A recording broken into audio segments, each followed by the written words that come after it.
Hai, Assalamualaikum warahmatullahi wabarakatuh, sahabat kabar STR. Beberapa waktu yang lalu, viral berita ada seorang anggota dewan yang memberikan seluruh gaji dan tunjangannya selama setahun penuh untuk penanggulangan COVID-19. Wow, gaji plus tunjangan setahun penuh. Jadi selama setahun penuh dia nggak dapat apa-apa dong. Penasaran, pengen tahu ceritanya kayak gimana? Bener apa enggak berita yang lagi viral itu? Nah, kita udah dapet nih wawancaranya. Yuk, langsung kita simak. Assalamualaikum Pak Rafiq. Waalaikumsalam warahmatullahi wabarakatuh. Gimana kabarnya Bapak? Sehat? Keluarga? Alhamdulillah sehat. Alhamdulillah. Sehat. Nah, Ini Bapak, berita tentang Bapak viral banget Pak di media sosial.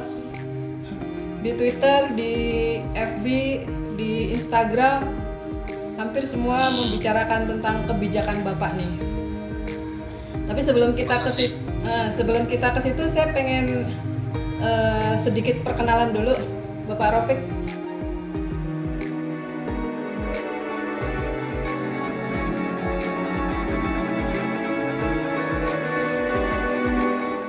Keluarga, putranya berapa Pak? 6. Oh, putranya 6. Terus? 2 laki-laki, 4 perempuan, cucunya 2. Oh, udah punya cucu juga? Masya Allah, Alhamdulillah. Di komisi berapa Pak ngomong-ngomong? Dan komisi 7. Oh, komisi 7. Kita mau angkat lagi nih berita tentang Bapak yang viral nih, tentang keputusan bahwa Bapak akan menyerahkan seluruh gaji dan tunjangan selama menjadi anggota dewan selama setahun untuk penanggulangan COVID-19. Betul ya Pak? Ya. Nah, pertanyaannya, ini ada konflik nggak sama keluarga? Kenapa bisa ada keputusan seperti itu? Latar belakangnya kayak gimana? Dan dari awal, dari kampanye saya sudah sampaikan ke masyarakat, tim saya sebagai relawan untuk nanti ketika Allah akan jadi sama tidak akan jadi selama tidak dewan. Suaranya agak keras sedikit Pak. Ya udah, keluarga sudah tahu. Nggak ada pertentangan dari istri gitu. Kan kalau kebutuhan rumah tangga kan banyak tuh Pak. Nggak ada. Ketika penghasilan dari kedewanan itu tidak ada, untuk menutup biaya hidup gimana Pak? Biaya hidup sehari-hari yang pertama, terus kemudian yang kedua biaya anak juga kan, living cost. Yang ketiga kan biasa kalau seandainya kita mau nyalek tuh modalnya banyak ya. Nah itu break even pointnya gimana tuh balik modalnya? Kalau semua gaji, semua tunjangan diberikan kepada masyarakat. Ya aku ngintian. Gimana? Gimana Pak? Hubungi Batya nanti. Enggak, ini serius nih Pak. Ada bisnis. Oh, Bapak ada bisnis? Ada bisnis. Kalau seandainya nih Pak, ternyata qadarullah corona selesai sebelum 1 tahun, sementara Bapak sudah berjanji untuk 1 tahun full gaji untuk penanggulangan gitu, masih tetap dilaksanakan nggak janjinya? Ya tetap, karena memang saya setiap bulan ini gaji saya langsung saya serahkan ke tim untuk dikelola ya. Dan bulan ini karena corona cukup ini cukup berat ininya, dampaknya karena semua dana-dana yang sudah dikumpulkan itu sebagian besar bahkan semuanya ini sudah digerakkan. Nah, bahkan udah gaji perhitungan 1 tahun itu sudah corona semua sebenarnya. Kalau alokasinya Pak melalui mana Pak? Jadi apa Bapak punya tim yang menyalurkan langsung ke masyarakat atau mungkin Bapak melalui lembaga kemanusiaan? Ya, ada yang lewat pemerintah daerah, ada lewat rumah sakit, ada lewat struktur, ada lewat kader, ada yang paling banyak memang lewat relawan-relawan. Jadi itu bentuk penyalurannya sembako atau selain sembako, masker, terus kemudian hand sanitizer, apalagi Pak? Apa sih kemarin? Fasil ada, asma ada, Hmm. ya banyak. Heeh. Terus kok Batuk juga kalau ini berarti Bapak domisilinya di Jawa Tengah? di Purbalingga Mbak Tia. Oh, di Purbalingga. Nah, kalau COVID di Purbalingga so far sampai sekarang nih kan udah jalan selama 3 bulan ya. Wabah ini nih, udah 3 bulanan nih. Terus kecenderungannya kalau di sana gimana Pak? Di Jawa Tengah? Ini Purbalingga masuk lumayan berat ini. Dia tuh masuk 5 besar terbesar di Jawa Tengah. Masya Allah. Naik lagi, pernah nomor 2 terbesar di Jawa Tengah, atau sekarang nomor berapa? Kurang lebih sekitar nomor 2, nomor 3 lah terbesar di Jawa Tengah, Purbalingga. Jadi emang butuh sekali dibantu dampak COVID-19. Masya Jawa Allah. Tengah, banyak negara juga begitu. Hmm. Dokumen relatif lebih ini.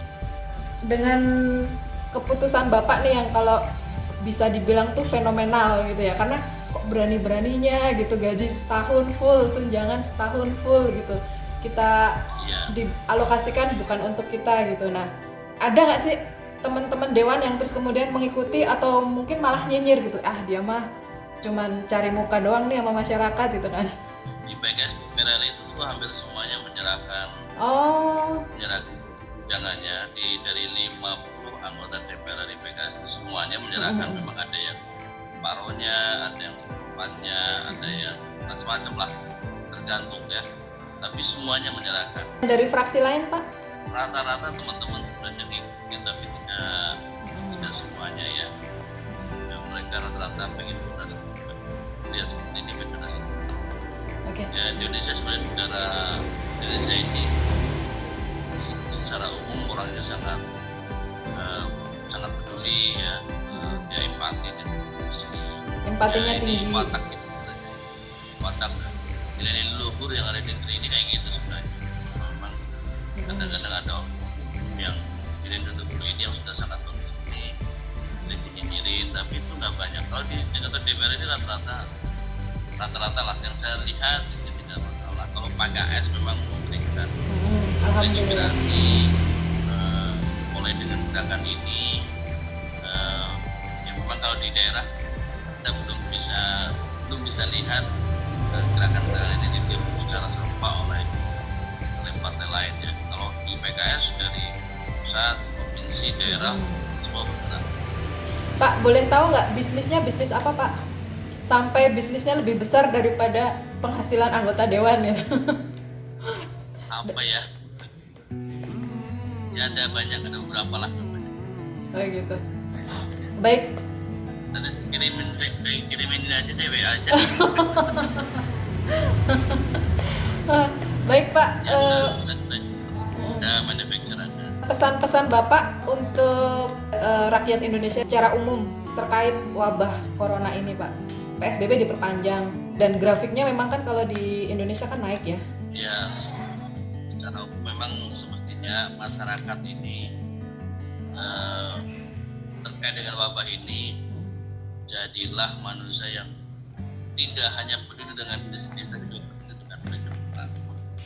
Salah satu bentuk peduli dengan banyak orang, dengan masyarakat sekitar secara umum ya, dia menjaga betul bagaimana COVID-19 ini cepat tuntas, cepat usai, tidak terus berkembang. Ya, arahan-arahan terkait dengan jaga jarak dan pakai masker, cuci tangan. Ya, kalau kita banyak butuhlah Stay at home gitu Pak. kita penuhi tetapi dengan baik, jangan sampai kita menjadi penyebab atau sebab menyebarnya wabah. Apalagi kalau kita nggak taat, berarti menyebar ke keluarga, ke orang-orang tercinta, itu lah saya luar biasa ya. Bisa kita sendiri yang kecewa, kita sendiri yang menyesal nanti.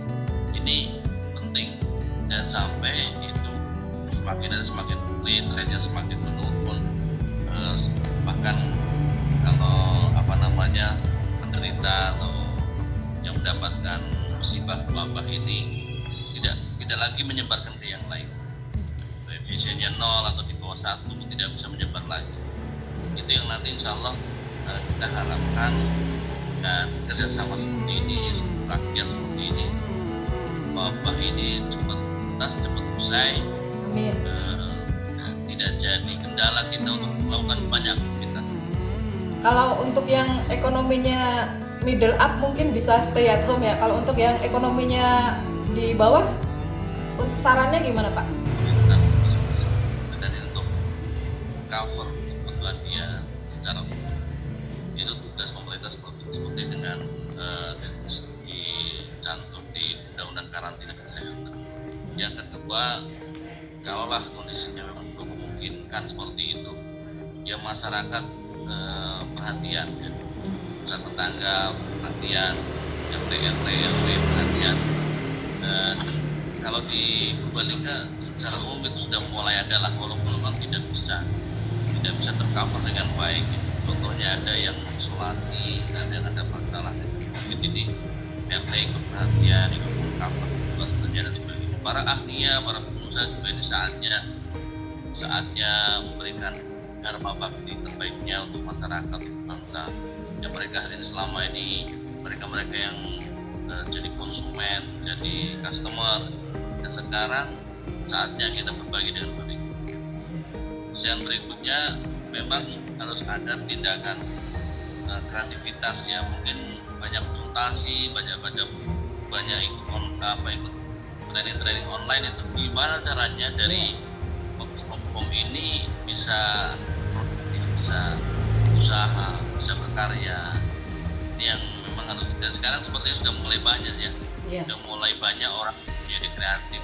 Contohnya apalagi misalkan mengurangi kebutuhan itu dengan berbuat ketahanan pangan dari rumahnya. Kemudian ada Sandiaga Uno dengan dengan para pengusaha UKM ini mengembangkan berbagai kegiatan yang produktif selama work from home. Ada rumah isinya tanaman, rumah isinya ada lele, ada kangkung, ada macam-macam. Itu bentuk kreativitas yang akan kita bertahan hidup dengan baik. Jadi kalau boleh disimpulkan, yang pertama tetap stay at home untuk memutus rantai penyebaran COVID ini, dan yang kedua kesolehan kolektif ya. Jadi kebaikan sosial yang dilakukan secara kolektif dan kreativitas untuk tetap survival gitu ya, online. Gitu. Di saat pandemi ini. Oke. Minimal mengurangi kalau selama ini mungkin belanja ke tempat yang lainnya mungkin ya konsumsi dan itu bisa kurang pengeluarannya, bahkan bisa menghasilkan uang ya. Ditambah lagi berarti pola hidup yang tidak konsumtif ya Pak ya? Jelas ya, itu betul sekali, karena sebenarnya urusnya gitu kan lagi perilaku itulah perilaku konsumtif. Baik Bapak, terima kasih banyak waktunya. Ini singkat tapi insya Allah banyak banget gizi yang ada dalam percakapan ini. 8 komitmen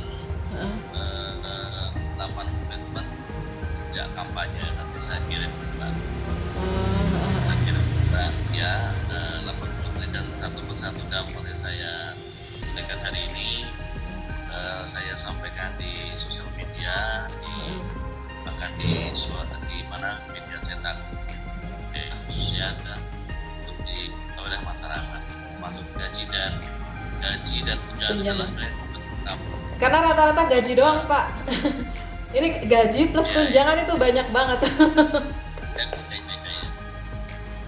Iya. Gajinya kecil memang, tunjangannya lumayan. Iya betul. Makanya hebat sekali gitu. Oke, baik. Pak Rafiq, terima kasih banyak waktunya. Salam untuk keluarga, sehat-sehat.